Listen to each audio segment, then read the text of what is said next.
Kelebihan dari kartu ini adalah dia sangat relate banget dengan kehidupan kita di saat ini daripada dibandingkan kayak kartu-kartu kalau misalnya ada kerajaan-kerajaan, zaman kerajaan, terus soalnya tuh sekarang juga nggak ada raja permaisuri dan kesatria berkuda.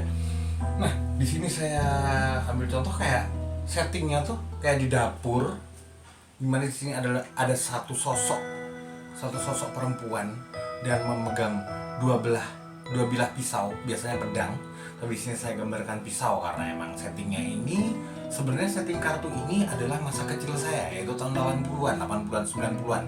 Di sini dapur nenek saya emang kayak gini, ada jendela, kemudian ada wastafel di sana ada air yang mengalir yang menyimbolkan intuisi. Kemudian dua bilah pisau ini juga menyimbolkan dua pilihan. Juga ada bulan di sana yang menyimbolkan feminisme dan ilusi.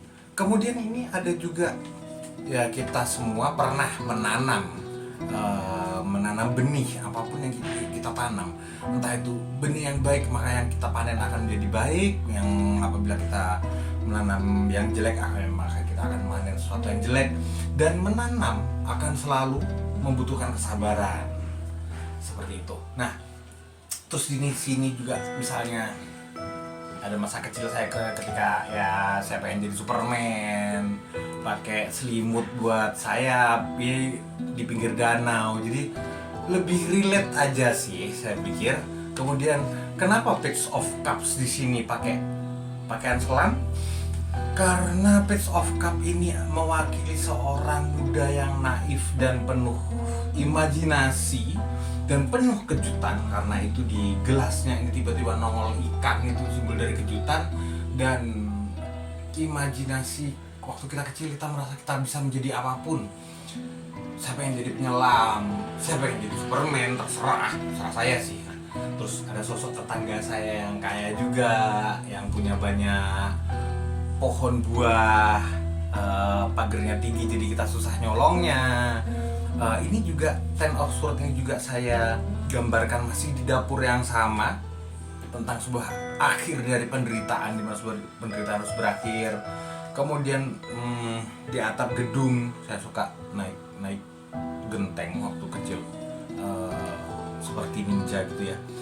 Waktu kecil kita selalu suka tidur bangun siang ketika matahari terbit. Di sini biasanya tersan digambarkan seorang cupid naik kuda, cuma di sini ada kuda-kudaan biar lebih relate aja, kuda-kuda goyang. Kita semua pakai itu waktu kita kecil. Terus kita suka bangun siang, paling banter juga kita keburu-buru bangunnya karena mau nonton Doraemon. Untuk Esophon saya pakai korek api.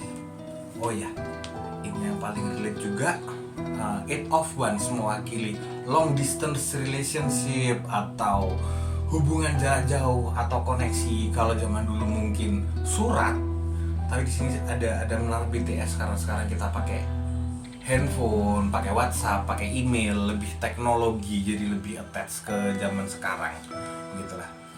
Untuk the strength-nya monster yang ditaklukkan oleh anak kecil ini, apakah monster itu memang benar-benar ada atau enggak,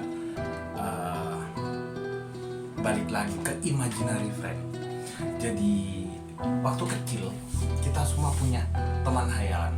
Kalian pasti ingat, ada yang main boneka, ada yang main mobil-mobilan, terus kita ngomong sendiri, mobil itu mau kemana gitu.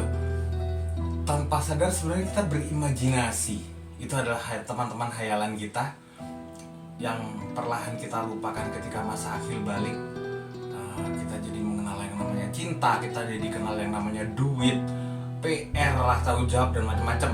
Padahal waktu kecil kita punya, meskipun nggak ada teman, kita selalu ditemenin oleh mereka.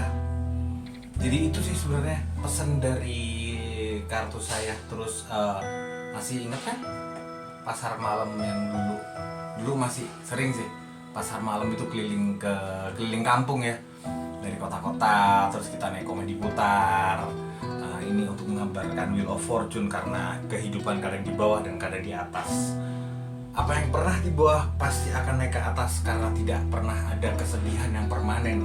Sama juga nggak ada luka yang permanen. Sama satu lagi kartu yang paling suka ini, saya suka Six of Swords. Karena waktu kecil saya suka minggat, dimarahin dikit saya minggat sendirian, menyusuri sungai atau danau saya pikir saya sama teman-teman saya ya, ternyata itu teman-teman hayalan aja ya.